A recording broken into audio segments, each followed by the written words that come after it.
세상을 이기는 믿음. 이러한 공격들을 이겨내기 위하여 믿음은 하나님의 말씀으로 스스로를 무장하고 강화시킨다. 하나님이 우리를 향해 호의를 베풀지 아니하심으로 우리의 적이 되신다는 어떤 유혹이 우리에게 치밀어 올 때도 믿음은 하나님의 징벌이 진노가 아니라 사랑으로부터 나오는 것이므로 그는 우리를 치실 때에도 자비로우시다고 응수한다. 하나님이 불법에 대해서 보복하시는 분이시라는 생각에 우리가 사로잡혀 있을 때 믿음은 죄인이 언제든 하나님의 자비를 취하기만 하면 모든 불법에 대한 그의 용서가 준비되어 있다는 사실로서 이를 이겨낸다. 이와 같이 경건한 마음은 어떤 낯선 방식으로 괴롭힘을 당하고 어려움을 겪게 되는 경우에도 끝내 모든 난간을 극복해내고 결코 하나님의 자비에 대한 확신이 상실되게끔 내버려 두지 않는다. 하나님의 자비를 시험하고 그것에 덫을 가하여 모호함을 조장하는 어떤 논쟁이 있든지 간에 결국 그 논쟁은 이러한 확신에 대한 확실성을 이끌어내게 된다.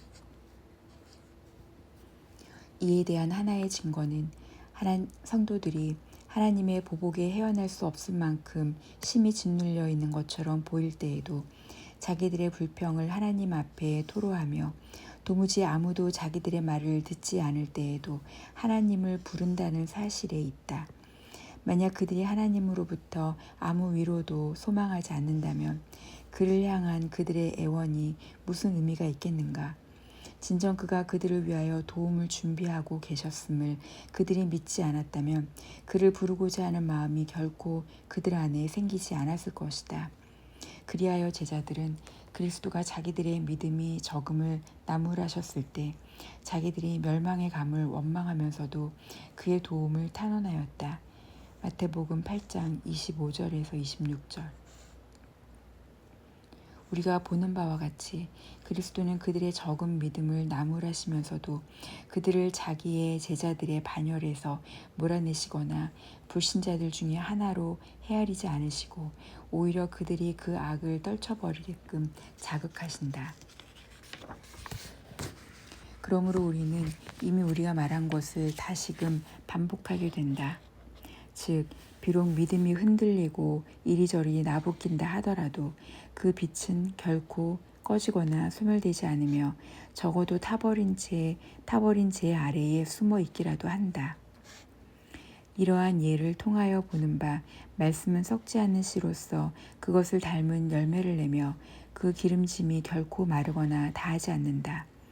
성도들에게 있어서 현재 자기들에게 일어나는 일들을 판단해 보아 하나님의 손이 자기들을 파멸로 이끄신다고 의식하는 것이 궁극적인 절망거리가 됨에도 불구하고 욥은 하나님이 자기를 죽이실지라도 그것 때문에 그에 대한 소망을 그치지 않을 것이라며 자기의 소망이 얼마나 멀리까지 미치게 될 것인지를 단언한다.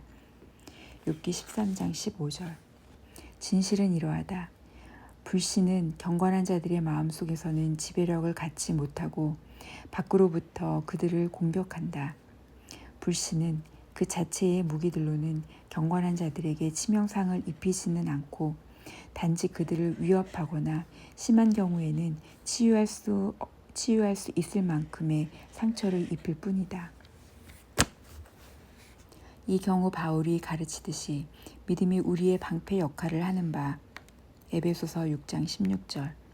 이런 무기들에 맞부딪혀 그것들의 위력을 흡수하는 동시에 그 위력을 완전히 분산시키거나 최소한 약화시킴으로써 그것들이 우리 생명의 장기들로 꿰뚫어 들어오지 못하도록 한다. 믿음이 흔들릴 때 그것은 마치 한 강한 용사가 긴 창으로 날카로운 일격을 받아 발을 뒤로 물리면서 조금씩 퇴각하는 것과 다르지 않다. 그러나 몇 번의 공격으로 어느 부분이 부서지고 함몰되는 손상이 있다고 해도 완전히 관통되지는 않듯이 믿음의 방패도 그러하다. 왜냐하면 경건한 마음은 항상 다시금 일어나며 내가 사망의 음침한 골짜기로 다닐지라도 해를 두려워하지 않을 것은 주께서 나와 함께 하심이라. 시편 23편 4절 라고 다윗과 더불어 말하게 되기 때문이다. 사망의 어두움 속을 걷는 것은 분명 무서운 일이다.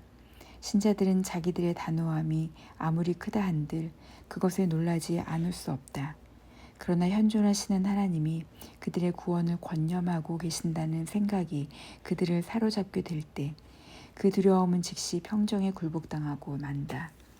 아우구스티누스가 말하듯이 마귀가 우리를 거슬러 토해내는 괴계들이 아무리 대단하다고 한들 그것들은 믿음에 거저주는 우리의 심장 속에 자리를 틀고 있지 않는 한 그것으로부터 바깥으로 내쳐지고 만다. 그러므로 만약 결과를 놓고 판단해 본다면 신자들은 모든 전쟁에서 안전하게 살아남아 다시 나타날 뿐만 아니라 새로운 힘을 받아 곧 다시 그 전장으로 내려갈 준비를 갖추고 요한이 기록한 정경에서 전하는 바를 이룬다. 세상을 이기는 승리는 이것이니 우리의 믿음이니라. 요한일서 5장 4절. 이로써 사도는 우리의 믿음이 단지 한 전쟁 혹은 몇몇 전쟁 혹은 어떤 특정한 공격에 대해서 승리를 취할 뿐만 아니라 그 공격이 1000번이 된다고 하더라도 온 세상을 압도하게 될 것이라고 확증한다.